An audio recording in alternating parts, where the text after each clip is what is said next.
Bonjour à tous, on est ravis de vous avoir aujourd'hui pour ce nouveau club RH. Aujourd'hui se déroule le club RH à Reims dans sa nouvelle composition puisque il est animé aujourd'hui par Anastasia Akuta et Léa Giampino et moi-même. Le temps de travail effectif, c'est quoi?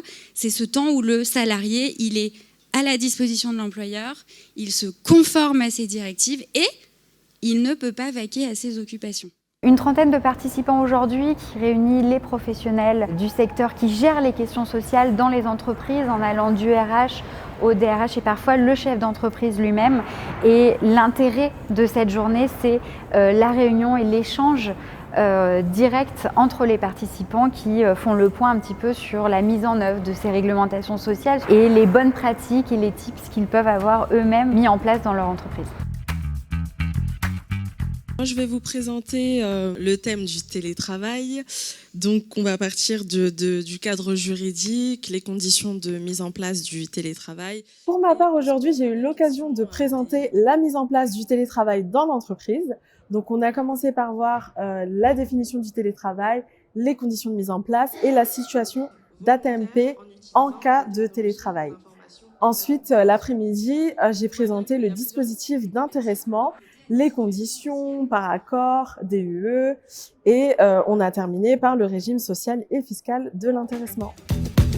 Pour bien continuer cet après-midi, on va passer à la question des catégories objectives, dont vous avez sans doute entendu parler avec la suppression des articles 4, 4 bis et 36. Donc, Pour ma part, j'ai présenté cet après-midi 3 thématiques. La plus complexe liée aux catégories objectives, donc des modifications sur les régimes prévoyance, frais de santé et retraite.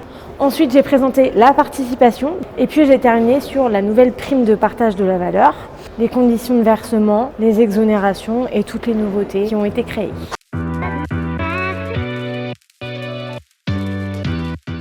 Ça s'est très bien passé, c'est toujours très intéressant de participer à ces clubs RH parce que ça permet effectivement d'avoir un point très complet sur l'actualité juridique, mais aussi sur des points de droit, notamment de droit social qui sont incontournables dans nos entreprises et de confronter un petit peu nos pratiques et de venir chercher la manière effectivement de l'appliquer sur le terrain de manière concrète en fonction des spécificités de nos métiers. Toute la partie sur l'actualité sociale très intéressante, notamment sur la loi sur les congés payés et l'harmonisation avec toutes les lois européennes. Je viens chercher surtout de l'actualité et puis des alertes sur des choses qu'on aurait éventuellement oublié de mettre en place.